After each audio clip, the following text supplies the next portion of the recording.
就嚟考 IELTS 係咪有啲緊張呢？唔使驚，等我由金鐘站帶大家去 British Council， 順便分享幾個考試小貼士啦。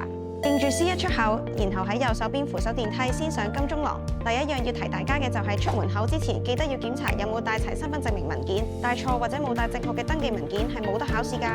經過接駁天橋就會到達太古廣場，望一望上邊，跟住 British Council 嘅指示牌行就啱㗎啦。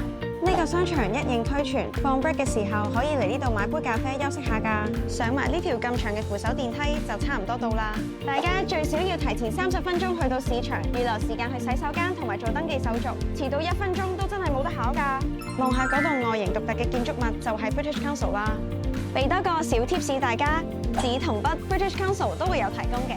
大家有需要可以帶另一個透明水樽同埋一件薄外套入市場，以備不時之需。